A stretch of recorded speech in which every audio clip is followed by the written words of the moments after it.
ini merupakan cikal bakal melahirkan generasi yang kuat. Dari rumah tangga sakinah mawaddah warahmah ini cikal bakal melahirkan generasi yang beriman, kuat imannya,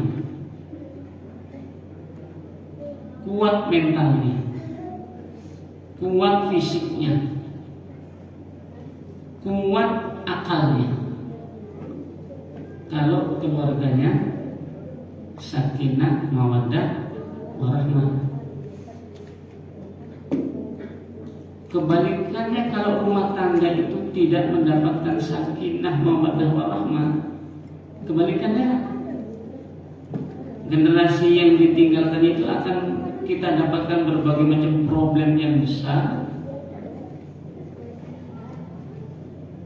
Anak-anaknya bisa kelelehan. Kalau sempat terjadi broken home, bahasa Minangnya itu broken home.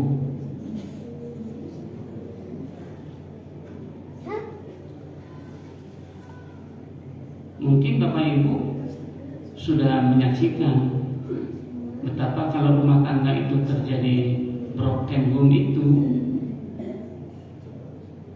korbannya yang pertama ya anak-anaknya itu, bukan istrinya, bukan suaminya.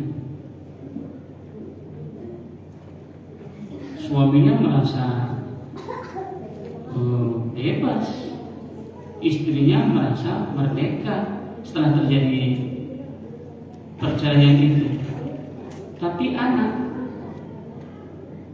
dia akan terjadi guncangan sama dirinya.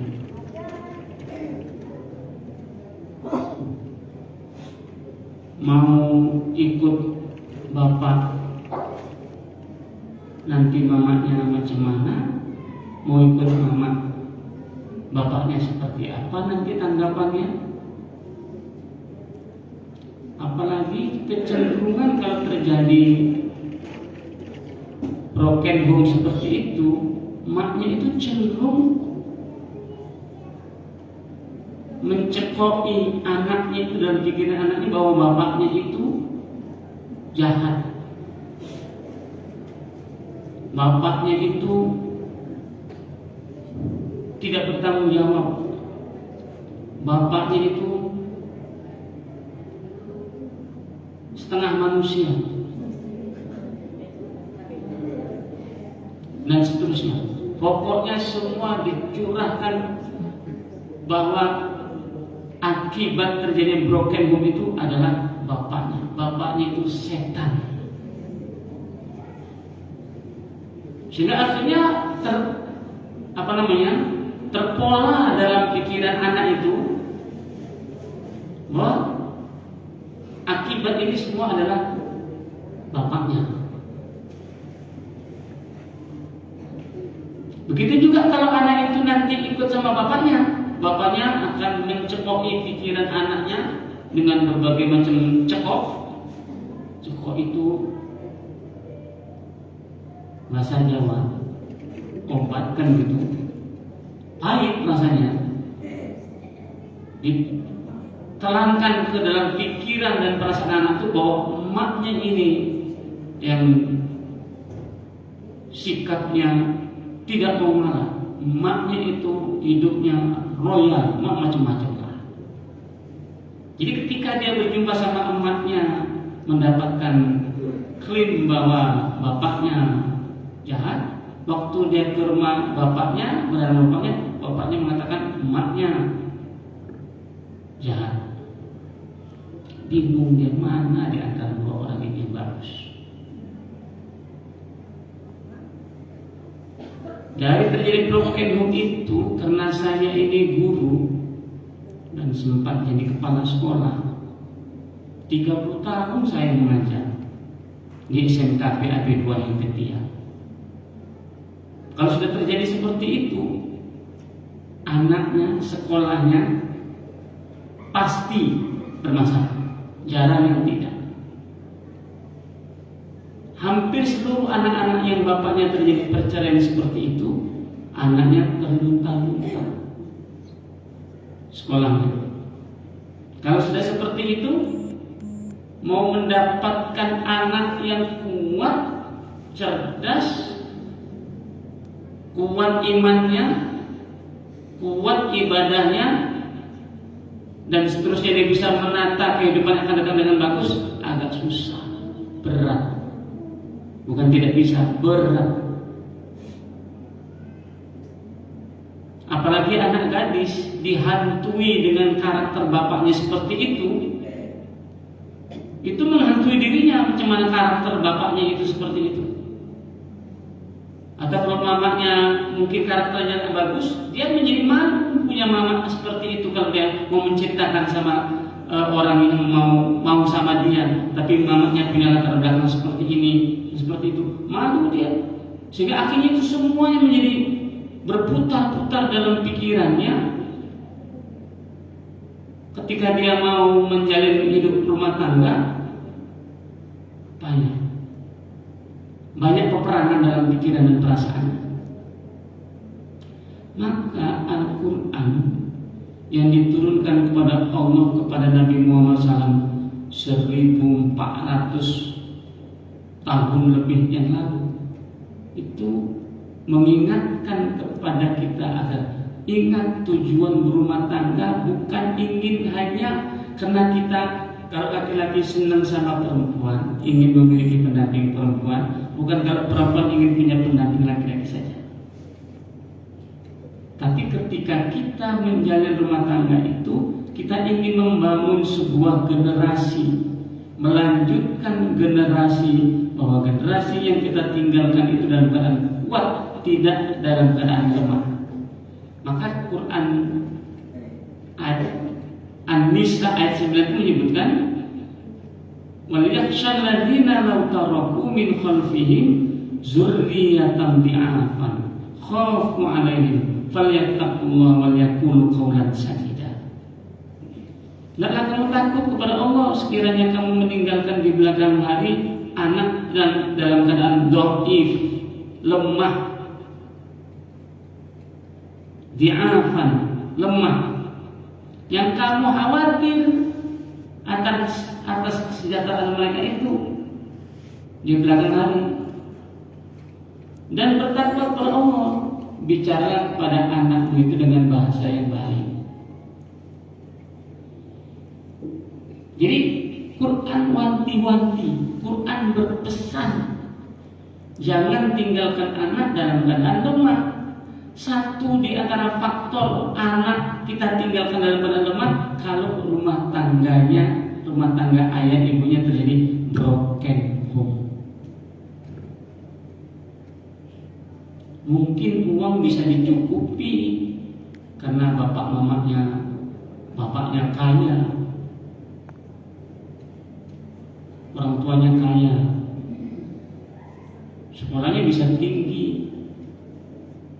Tapi ingat bahwa perceraian yang dihadapi orang tua itu membekas ke dalam pribadi anak-anak, membuat anak-anak jadi bingung menghadapi dunia ini. Jarang anak-anak yang maklum, ya udah itu perkara mereka. Jarang yang maklum. Kenapa? Selama ini bertahun-tahun dia hidup di sisi bapak ibunya, dianggap bapak dan ibunya adalah orang-orang yang paten, jadi teladannya. Tahu-tahu ternyata orang yang jadi teladannya terjadi perceraian seperti itu.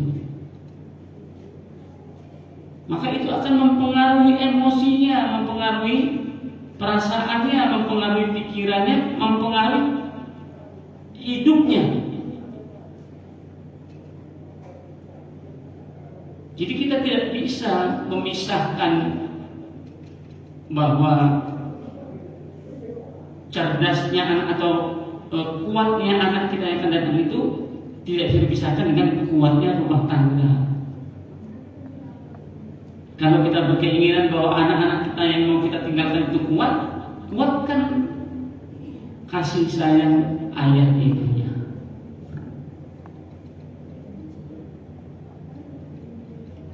Kan ayatnya itu hampir dihafal sama masyarakat itu. Doa apa namanya?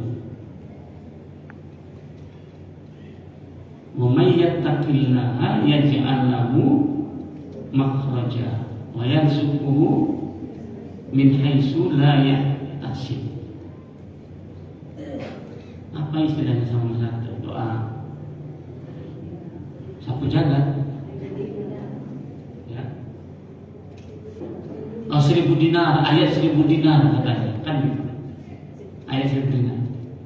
Ayat itu tercantum dalam surat At-Tolak.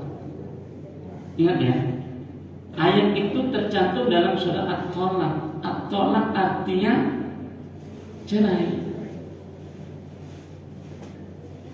Kalimatnya wa may yattaqillaha yaj'al lahu makhraja. Siapa yang bertakwa kepada Allah, maka Allah berikan kepadanya jalan keluar. Kok cerita itu soal iya. Suami istri itu kalau suaminya bertakwa, istrinya bertakwa, kalau mereka menghadapi sebuah masalah dalam rumah tangga, kalau sama-sama bertakwa, maka masalah yang mereka hadapi Allah katakan akan kami berikan kepada mereka jalan keluar dari permasalahan itu. Tapi kalau kedua-duanya itu takwanya sama setan, sama hawa nafsu, yang ada dalam pikirannya hanya tolak itu saja, talak itu saja.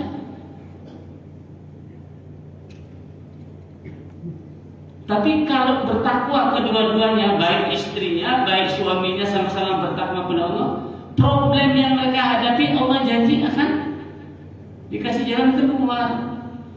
Bukan cuma itu. Bukan cuma diberi jalan keluar terhadap permasalahan mereka hadapi, tapi Allah katakan akan diberi rezeki dari jalan yang tak diduga. Justru rezeki akan datang. Kalau rumah tangga asik bertengkar saja, jauh rezeki itu, jauh.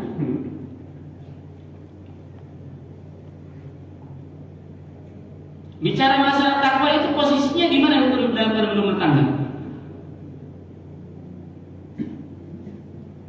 Posisinya masing-masing punya kesadaran.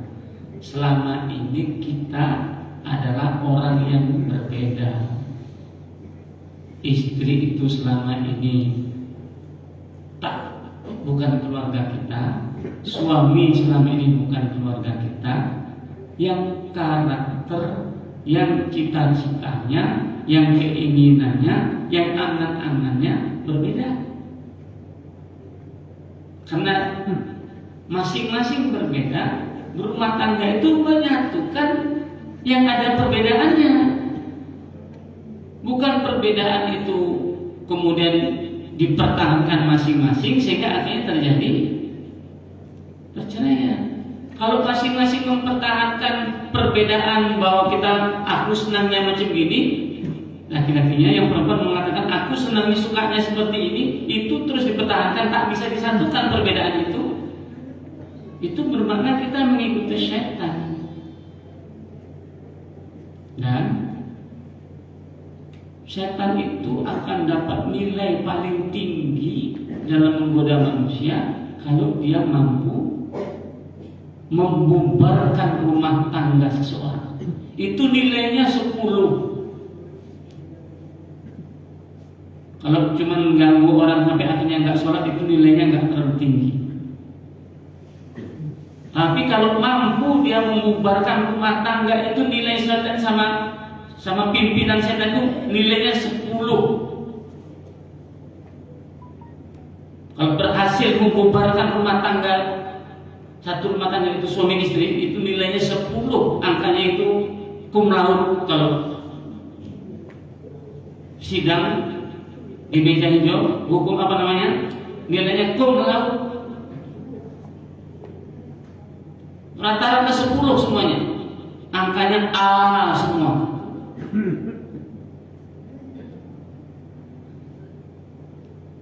Karena memang kalau sudah rumah tangga kita itu hancur, akibatnya nanti anaknya. Kalau sudah anaknya rumah tangganya hancur, maka itu artinya rumah tangga Islam juga akhirnya hancur. Bolehlah tanya sama Bapak Padiannya. Kebetulan menantu saya penasihat hukum. Hampir tiap satu pekan itu paling sedikit 3-4 kali sidang perceraian. Satu pekan paling sedikit 3 kali. Menurut yang disampaikannya, yang antri di pengadilan agama itu kasusnya yang paling banyak kasus cerai, bukan harta warisan. Itu gilirannya. Yang paling banyak itu kasus perceraian. Antri panjang begitu barisannya. Itu menunjukkan gambaran kehidupan rumah tangga umat Islam pada masa ini rapuh. Sebenarnya dulu mau berumah tangga tujuannya apa? Mau kemana? Bahasa Arabnya Arab Mendi.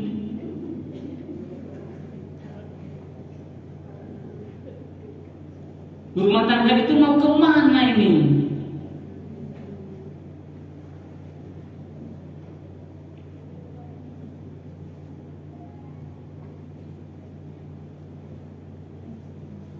Maka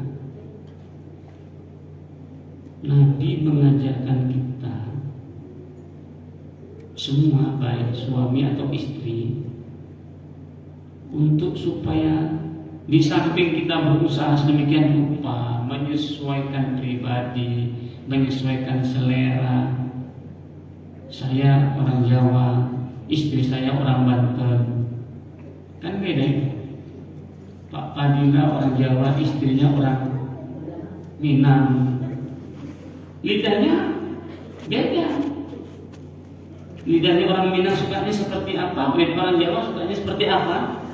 Lidahnya saja sudah berbeda, rasanya itu. Tapi macam mana supaya yang semula ini berbeda lidahnya, rasanya itu kemudian bisa menyatu? Itu satu di antaranya karena memang emosi kita. Kalau enggak ya habis tiap hari istrinya salah saja itu masak.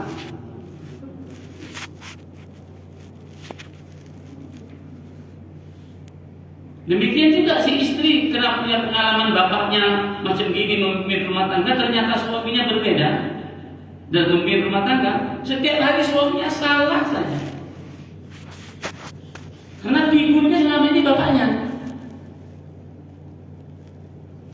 Bapaknya bagus, ternyata dapat suami dia rasanya kurang bagus. Tiap hari suaminya salah saja dan seterusnya, berbagai macam permasalahan. Maka Nabi mengajukan dalam berbagai macam kesempatan berdoa, Rabbana hablana min azwajina wa dzurriyyatina qurrata a'yun waj'alna lil muttaqina imama. Supaya rumah tangga kita bagus, anaknya bagus, istrinya bagus, suaminya bagus, masing-masing berdoa. Masing-masing berdoa.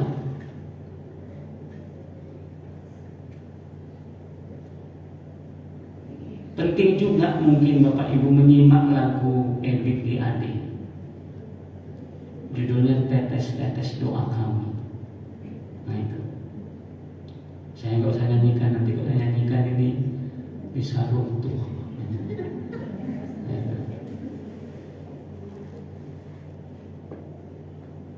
Tetes-tetes doa kami, lagu Ibnu Ade masing-masing buka. Betapa sakinah, mawaddah, warahmah. Dengan keluarga sakinah, mawaddah, warahmah itu akan akhir akhirnya melahirkan generasi yang kuat yang akan datang. Tidak bisa bicara masalah generasi kuat yang akan datang, kuat imannya, kuat fisiknya, kuat pikiran dan sebagainya, kecuali diawali dari rumah tangga yang ayam, tentrem, adem, nek bengi bareng. Ya, saya kira ini pengajian yang bisa sampaikan, lebih kurang maaf. Nasrul minallah wa fathun qarib wa basyiril mu'minin. Assalamualaikum warahmatullahi wabarakatuh.